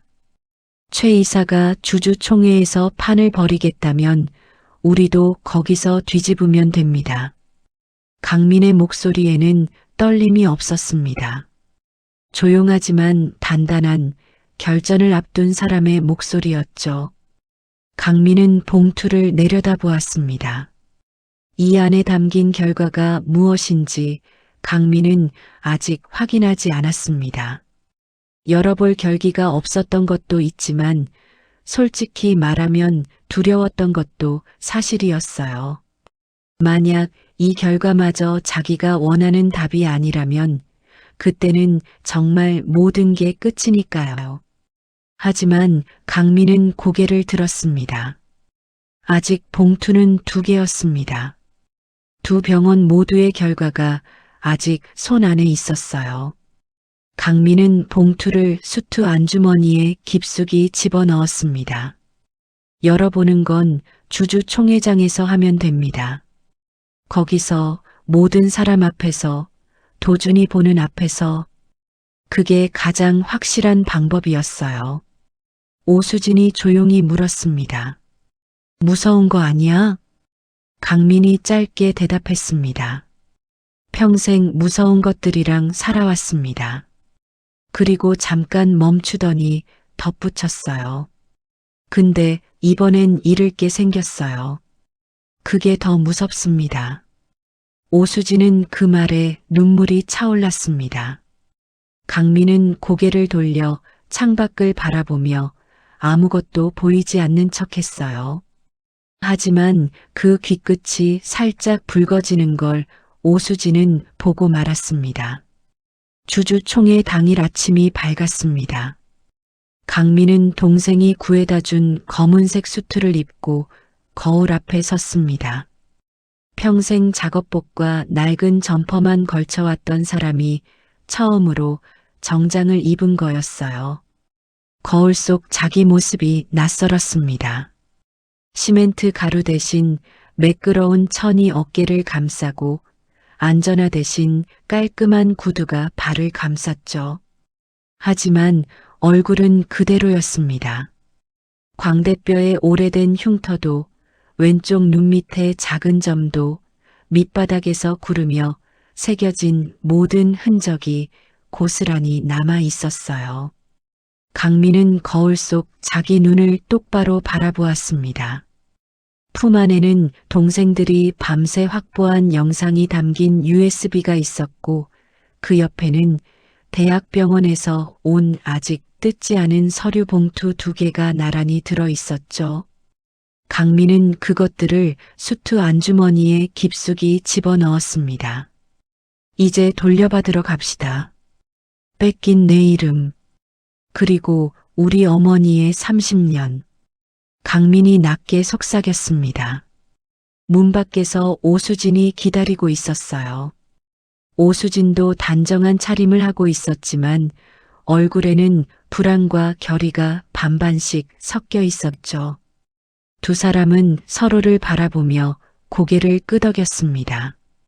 말은 필요 없었어요. 동생이 준비한 차가 건물 앞에 대기하고 있었습니다. 낡은 트럭이 아닌 이번만큼은 깔끔한 검은색 세단이었죠. 강민이 뒷좌석 문을 열어 오수진을 먼저 태우고 자신도 옆에 올라탔습니다. 차가 출발하자 창밖으로 아침 햇살이 쏟아져 들어왔어요. 강민은 안주머니 위를 손바닥으로 지그시 눌렀습니다. 봉투의 모서리가 손끝에 느껴졌죠. 이 안에 담긴 결과가 무엇인지 강민은 아직 확인하지 않았습니다. 솔직히 말하면 두려웠습니다. 만약 이 결과마저 원하는 답이 아니라면 그때는 정말 모든 게 끝이니까요. 하지만 강민은 고개를 들었습니다. 유리 너머로 가온그룹의 거대한 건물이 점점 가까워지고 있었어요. 결전의 무대가 눈앞에 있었습니다. 같은 시각 가온그룹 본사 25층 대회의실, 통유리 너머로 서울 도심이 한눈에 내려다 보이는 이 방은 평소 이사회나 중요한 의결이 있을 때만 열리는 곳이었습니다. 오늘 이 방의 문이 활짝 열려 있었죠. 길게 늘어선 회의 탁자 양편으로 수십 명의 주주들이 빼곡히 앉아 있었고 뒤편에는 초청받은 기자들이 카메라와 녹음기를 꺼내 놓고 있었습니다. 임시 주주총회. 도준이 직접 소집한 자리였어요. 단상 위에 선 도준은 완벽했습니다. 깔끔하게 빗어넘긴 머리, 흠없는 감색 수트, 금태 안경 너머로 빛나는 자신감. 도준은 주주들의 얼굴을 천천히 훑은 후 여유롭게 입을 열었습니다. 존경하는 주주 여러분, 오늘 긴급히 자리를 마련한 이유를 말씀드리겠습니다. 도준의 목소리는 낮고 묵직했어요. 최근 우리 회장님을 현혹하여 재산을 노린 파렴치한 사기꾼이 나타났습니다. 전과 이범의 건설 현장 노동자가 회장님의 돌아가신 아드님을 사칭하며 접근한 겁니다. 하지만 진실은 숨겨지지 않는 법이죠. 도준이 손짓을 하자 뒤편 대형 스크린에 유전자 검사 결과지가 떴습니다. 화면 가득 채운 글씨 중에서 단 한 줄이 빨갛게 표시되어 있었어요. 친생자 관계 성립 안 됨. 회의실 안에 탄식과 수군거림이 퍼졌습니다. 기자들의 카메라 셔터 소리가 빗발쳤죠. 도준이 오수진을 바라보며 부드러운 척 목소리를 낮췄습니다. 회장님, 이제 그만 고집을 내려놓으십시오. 마음이 약해지셔서 사기꾼에게 속으신 겁니다. 경영 일선에서 잠시 물러나시는 게 어떻겠습니까? 도준의 비서가 서류 한 장을 오수진 앞에 내밀었습니다. 경영권 위임 동의서. 사인 한 번이면 가온그룹의 모든 권한이 도준에게 넘어가는 종이었죠. 오수진의 손가락이 펜 쪽으로 천천히 뻗어갔습니다.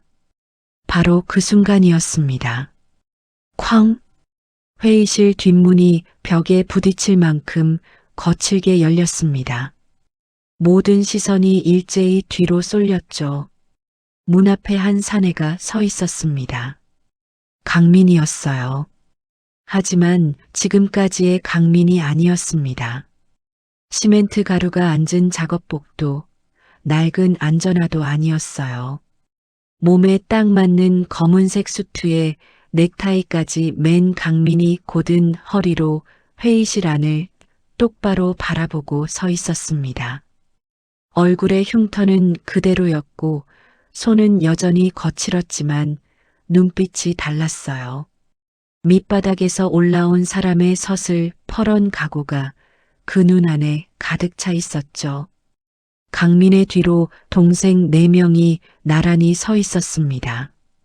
한 명은 카메라를, 한 명은 노트북을 들고 있었어요.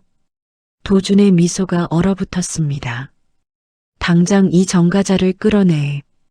도준이 소리쳤습니다. 경비 2명이 강민 쪽으로 달려갔지만 강민은 눈길도 주지 않았어요. 사기극은 그쪽이 전문인 것 같은데요. 박 이사님. 그 한마디에 회의실이 쥐 죽은 듯 조용해졌습니다. 경비원들도 멈칫했어요. 강민은 주머니에서 USB 하나를 꺼내 들었습니다. 이거 한번 틀어보시죠. 강민이 USB를 회의실 제어실 직원에게 건넸습니다. 직원이 망설이자 주주 한 명이 틀어봐라 라고 말했고 곧 대형 스크린의 화면이 바뀌었어요. 영상이 재생되었습니다. 화질은 좋지 않았지만 내용은 선명했어요. 검사소 비상구 계단. 콘크리트 벽 사이 좁은 공간에서 양복 입은 남자가 흰 가운을 입은 직원에게 두툼한 봉투를 건네고 있었죠. 음성까지 잡혀 있었어요. 한강민과 오수진 샘플 무조건 친생자 관계 불일치로 받고 결과만 가져오면 잔금도 입금한다. 양복 남자의 얼굴이 비상등 불빛에 드러났습니다. 도준의 비서였어요. 회의실이 벌집을 쑤셔놓은 듯 술렁거렸습니다. 주주들이 자리에서 일어서고 기자들이 앞다투어 카메라를 들이밀었죠. 도준의 얼굴이 벌겋게 달아올랐습니다. 이건 조작이야. 저놈이 만들어낸 가짜 영상이라고.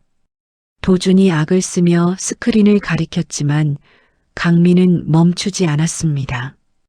강민은 품 안에서 두툼한 서류 봉투 2개를 더 꺼냈어요.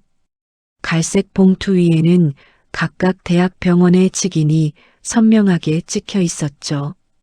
당신이 손대지 못한 곳에서 받은 진짜 결과지입니다. 강민이 봉투를 뜯고 결과지를 한 장씩 꺼내 단상 위에 펼쳤습니다. 카메라 플래시가 터지는 가운데 2장의 서류에 적힌 숫자는 똑같았어요. 친생자 관계 일치 확률 99.99%. 강민이 고개를 들어 도준을 똑바로 바라보았습니다. 나는 바로 당신이 30년 전 불길 속에 던져버린 회장님의 아들 한성민입니다. 그 한마디가 떨어지는 순간 회의실 안의 공기가 완전히 바뀌었습니다. 웅성거림이 폭풍처럼 번졌고 주주들의 시선이 일제히 도준을 향했죠. 도준은 얼굴이 흑빛으로 변한 채 뒷걸음질을 쳤습니다. 입을 벌려 뭔가를 말하려 했지만 아무 소리도 나오지 않았어요. 앞줄에 앉아있던 오수진이 자리에서 일어섰습니다. 비틀거리는 다리로 단상 쪽으로 걸어갔어요. 경영권 위임 동의서 따위는 거들떠보지도 않았습니다. 단상 앞에 다다른 오수진이 강민의 2 손을 덥석 잡았습니다. 거칠고 굳은 살 박힌 큰 손, 30년 전 사탕을 쥐고 있던 그 작은 손이 이렇게 커졌습니다. 오수진의 눈에서 참아왔던 눈물이 줄줄 흘러내렸어요. 내 아들이 맞습니다. 한성민. 그 울음소리가 마이크에 실려 회의실 전체에 퍼졌습니다. 기자들도 주주들도 경비원들도 아무 말을 하지 못했어요. 그 사이 회의실 양쪽 문으로 사복 형사들이 조용히 들어오고 있었습니다. 강민의 동생이 사전에 넘긴 증거 영상과 서류를 검토한 경찰이 체포영장을 발부받아 대기하고 있었던 거예요. 형사 2명이 도준의 양팔을 잡았습니다. 도준은 힘없이 고개를 떨구었죠. 30년간 쌓아 올린 왕국이 몇 분 만에 무너져 내리는 순간이었습니다. 도준이 끌려나가기 직전 강민이 천천히 다가갔습니다. 도준의 귀에 입을 가까이 대고 회의실 안에 누구에게도 들리지 않을 만큼 낮은 목소리로 속삭였습니다. 당신이 나를 보육원에 버린 그날부터 난 매일 밑바닥에서 살아남았어. 왜 살아야 하는지도 모른 채 그냥 죽지 않으려고 버텼다. 강민의 목소리는 담담했습니다. 분노도 증오도 아닌 30년이라는 시간의 무게가 그대로 실린 목소리였죠. 이제 당신 차례야. 형사들이 도준을 회의실 밖으로 데리고 나갔습니다. 도준의 구두 소리가 복도에서 점점 멀어지고 마침내 아무 소리도 들리지 않게 되었을 때 강민은 돌아섰습니다. 오수진이 거기 서 있었습니다. 눈물로 범벅이 된 얼굴. 하지만 30년 만에 처음으로 안개가 거친 듯 맑아진 눈. 강민은 소매로 오수진의 젖은 뺨을 투박하게 닦아주었습니다.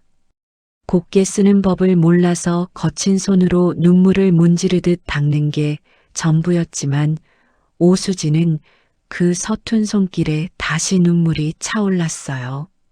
강민의 입술이 달그락거렸습니다. 혀끝에서 맴돌기만 하던 그 2 글자가 처음으로 입 밖을 나왔습니다. 회장님이 아니라. 강민의 목소리가 갈라졌어요. 눈시울이 벌겋게 물들었지만 끝까지 말을 이었습니다. 엄마, 이제 집에 가요. 오수진이 강민의 품에 안겼습니다. 검은 수트 위로 오수진의 눈물이 번졌지만 강민은 움직이지 않았어요. 그저 투박한 두 팔로 어머니를 조심스럽게 감싸 안았습니다. 한 번도 안아본 적 없는 사람을 안는 법을 모르는 것처럼 서툴고 어색하게, 하지만 그 어떤 포옹보다 단단하게. 회의실의 수십 명이 그 장면을 지켜보았습니다. 아무도 입을 열지 않았어요. 카메라를 들고 있던 기자조차 셔터를 누르지 못하고 그저 두 사람을 바라보고 있었죠. 25층 통유리 너머의 햇살이 비스듬히 들어와 두 사람의 어깨 위에 내려앉았습니다.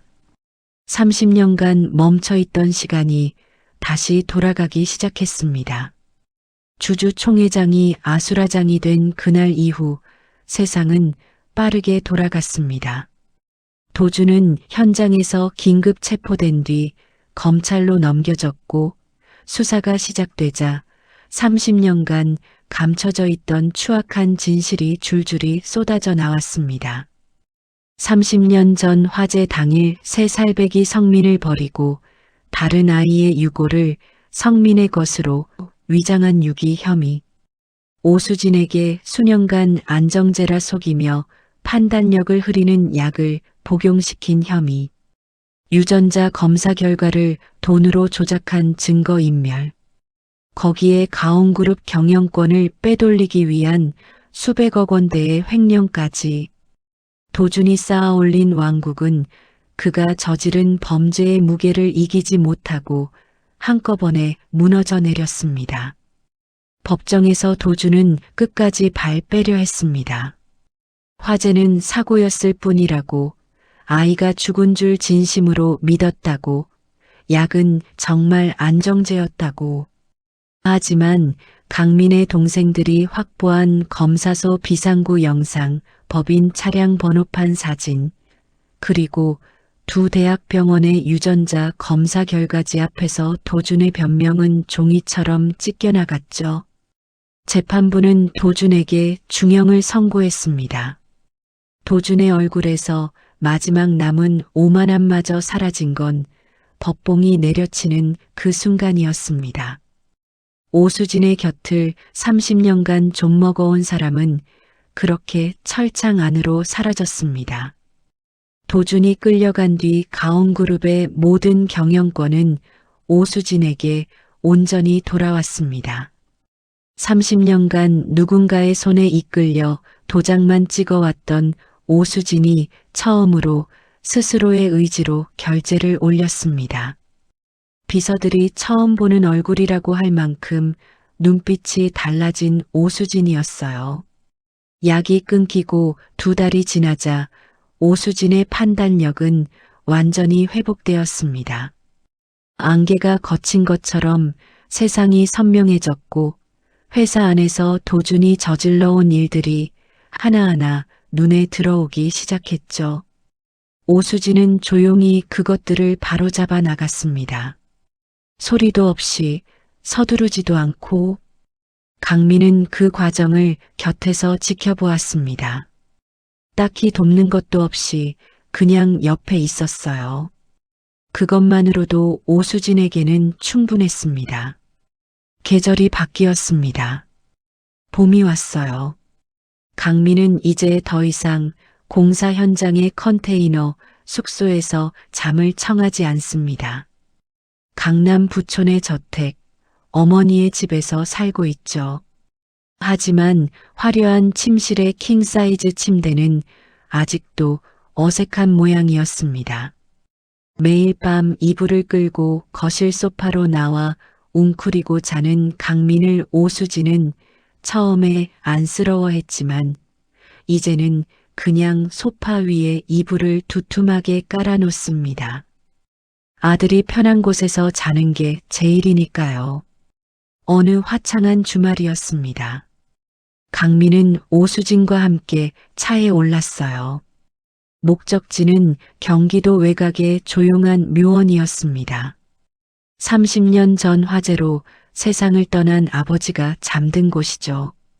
묘원에 도착했을 때 봄바람이 잔디밭을 부드럽게 쓸고 지나갔습니다. 벚꽃잎이 바람에 날려 묘비 위에 사뿐히 내려앉았어요. 오수진은 남편의 묘비 앞에 무릎을 꿇고 묘비의 글씨를 손끝으로 천천히 쓸어내렸습니다. 그러고는 참아왔던 눈물을 흘리며 입을 열었죠. 여보, 우리 아들. 당신이 그 불길 속에서 목숨 걸고 구하려 했던 우리 성민이가 이렇게 멋지게 커서 돌아왔어요. 오수진의 목소리가 떨렸지만 그 안에는 슬픔만 있는 게 아니었습니다. 30년간 묻어두었던 말을 마침내 꺼내놓는 사람의 안도와 감사가 함께 녹아 있었죠. 강민은 오수진의 옆에 조용히 무릎을 꿇었습니다. 묘비 앞에 절을 올리고 거친 손을 무릎 위에 올려놓은 채 한참을 말없이 앉아 있었어요. 강민은 아버지의 얼굴을 기억하지 못합니다. 3살의 기억은 어디에도 남아있지 않았으니까요. 하지만 이 사람이 불길 속에서 자기를 구하려 했다는 사실 하나만으로 강민의 가슴 속에는 한 번도 느껴보지 못했던 따뜻함이 차올랐습니다. 아버지, 저 버려진 거 아니었더라고요. 강민은 소리 내지 않고 속으로 말했습니다. 목소리를 내면 울 것 같았거든요. 늦었지만 이제 제가 엄마 옆에 딱 붙어서 지키겠습니다. 평생 어디 안 갑니다. 걱정 마세요. 강민의 투박한 손 위로 오수진의 가냘픈 손이 겹쳐졌습니다.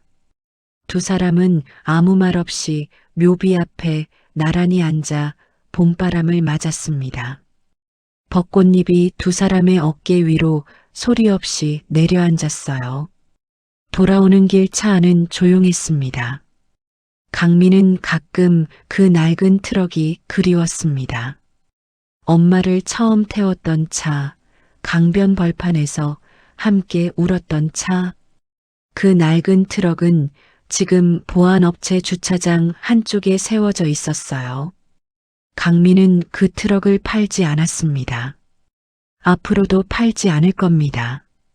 노을지는 강변도로를 달리는 세단 안에서 강민은 문득 주머니 속 사진을 꺼냈습니다. 가재 손수건에 감싸 늘 갖고 다니는 그 사진. 3살배기 성민이가 막대 사탕을 입에 물고 웃고 있는 바랜 사진이었죠.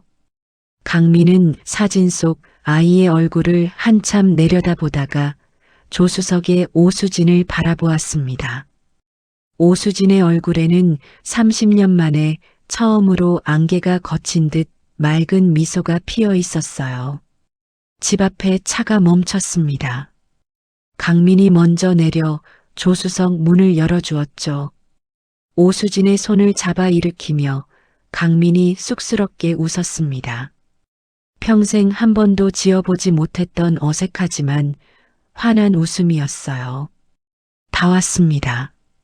엄마, 이제 밥 먹으러 가요. 오수진이 강민의 팔짱을 꽉 꼈습니다. 놓으면 또 사라질까봐 꼭 붙드는 것처럼요. 그리고는 아들의 얼굴을 올려다보며 대답했습니다. 그래, 우리 아들. 어서 들어가자. 현관까지 이어지는 돌길 위로 두 사람의 그림자가 나란히 길게 늘어졌습니다. 노을빛이 그 그림자를 따뜻하게 물들였어요. 봄이 깊어졌습니다. 저택의 정원수가 새 잎을 틔우고 있었어요. 30년간 가지런히 다듬어지기만 했던 나무들이 올봄에는 조금 더 자유롭게 가지를 뻗고 있었습니다. 오수진이 정원사에게 그냥 좀 두라고 했거든요. 이른 아침, 부엌에서 냄새가 흘러나왔습니다. 된장찌개 끓는 냄새였어요. 오수진이 새벽부터 일어나 직접 밥상을 차리고 있었습니다. 비서들은 처음에 기겁했어요. 가온그룹 회장이 새벽에 부엌에 서서 된장찌개를 끓이는 모습은 여태 본 적이 없는 광경이었으니까요. 하지만 오수진은 아랑곳하지 않았습니다. 30년간 차려주지 못한 밥상이었으니까요. 성민아, 이제 그만 일어나서 밥 먹어야지. 오수진의 목소리가 거실에 울렸습니다. 소파에서 부스스한 머리를 든 강민이 눈을 비볐어요. 성민이라는 이름이 처음에는 남의 이름 같았는데 매일 아침 엄마의 입에서 그 이름을 들을 때마다 조금씩, 아주 조금씩 제 것이 되어 가고 있었습니다. 식탁 위에는 김이 모락모락 나는 밥과 된장찌개, 그리고 반찬 서너 가지가 가지런히 놓여 있었습니다. 강민은 식탁 앞에 앉아 숟가락을 들었습니다. 한 숟갈 떠서 입에 넣는 순간 목구멍이 뜨거워지는 걸 느꼈죠. 맛 때문이 아니었어요. 평생을 편의점 삼각 김밥과 컵라면으로 끼니를 때우던 사람에게 누군가가 자기를 위해 새벽부터 일어나 끓여준 찌개의 온기가 무엇인지 강민은 33살이 되어서야 처음 알게 된 겁니다. 강민은 울컥하는 마음을 꾹 누르며 밥그릇을 비웠습니다. 오수진은 맞은편에서 아들이 밥 먹는 모습을 가만히 바라보았어요. 그것만으로도 눈물이 차올랐지만 오늘은 참았습니다. 아들 앞에서 울기만 하는 엄마는 되고 싶지 않았으니까요.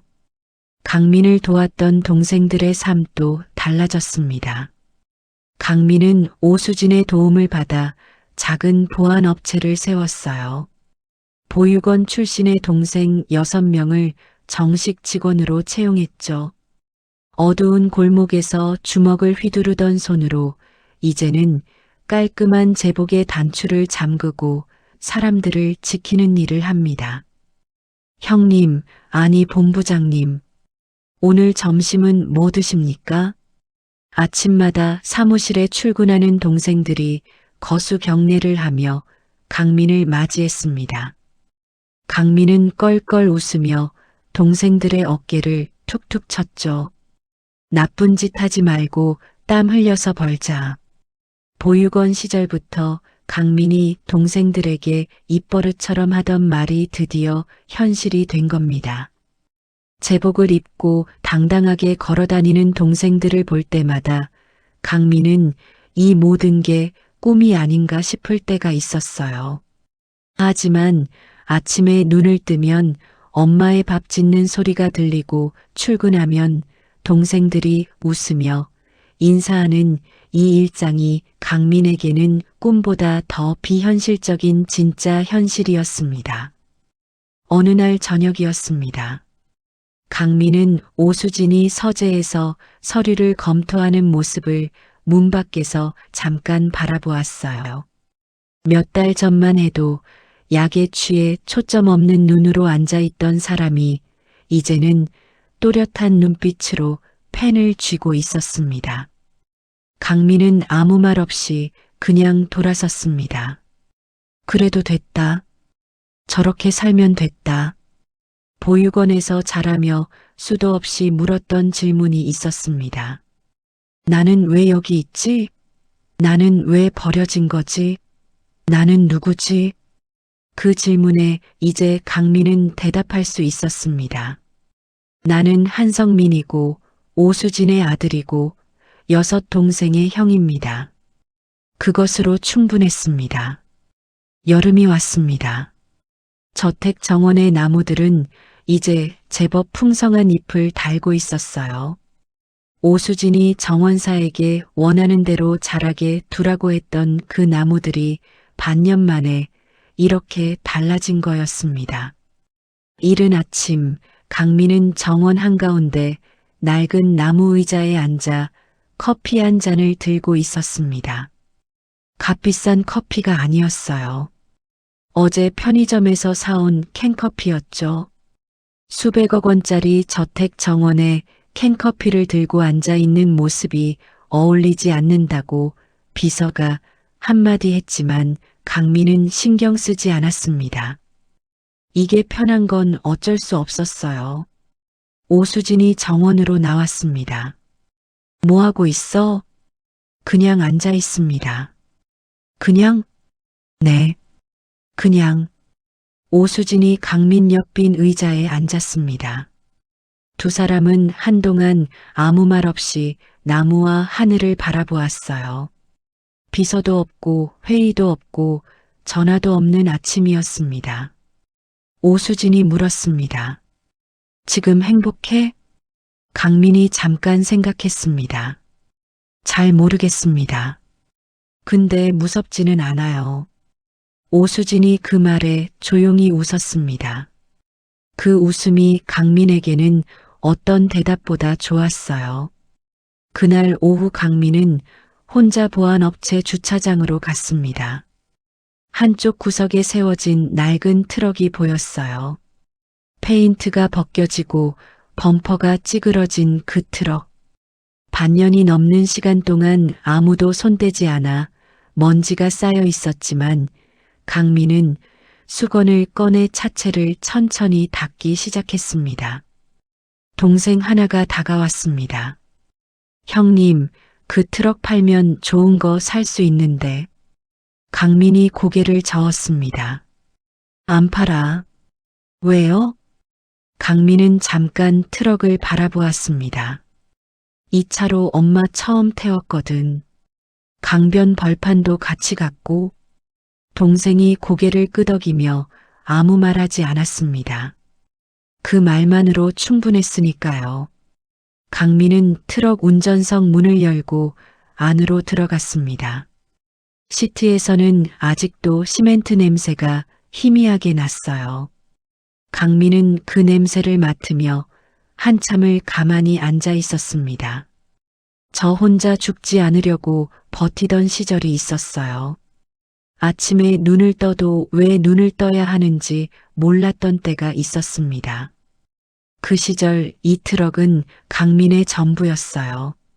갈 곳도 없고 돌아올 곳도 없는 사람에게 그나마 혼자 있을 수 있는 공간이었으니까요. 이제 강민에게는 돌아갈 곳이 생겼습니다. 엄마의 밥상이 있는 곳, 동생들이 웃으며 인사하는 곳, 그것으로 충분했습니다. 저녁이 되었습니다. 강민은 트럭에서 내려 저택으로 돌아왔어요. 현관문을 열자 부엌에서 냄새가 났습니다. 오늘은 오수진이 갈비탕을 끓이고 있었어요. 강민이 한 번 먹고 좋아했다고 했더니 그 다음 날부터 한 번씩 끓여주는 메뉴가 되어버렸죠. 식탁에 마주 앉아 밥을 먹는 두 사람의 모습은 아직도 조금 어색했습니다. 30년의 거리는 하루아침에 좁혀지지 않았어요. 어색한 침묵이 흐를 때도 있었고 서로 어떻게 대해야 할지 몰라 멀뚱거리는 때도 있었습니다. 하지만 오수진은 괜찮다고 했습니다. 처음부터 자연스러울 수는 없으니까요. 30년을 잃었으면 30년을 다시 채워야 하는 거니까요. 강민도 그 말에 동의했습니다. 밥을 다 먹고 강민이 설거지를 했어요. 처음에는 어색해서 몇 번 깨먹었지만 이제는 제법 능숙해졌죠. 오수진이 식탁에 앉아 강민이 설거지하는 뒷모습을 바라보았습니다. 그 넓은 어깨, 그 투박한 손, 30년 전 불길 속에서 잃어버렸던 아이가 이렇게 커서 지금 자기 집 부엌에서 설거지를 하고 있었습니다. 오수진의 눈에 눈물이 고였지만 오늘은 흘리지 않았습니다. 강민이 고개를 돌리며 말했어요. 다 했습니다. 엄마, 엄마. 그 두 글자가 이제는 자연스럽게 나왔습니다.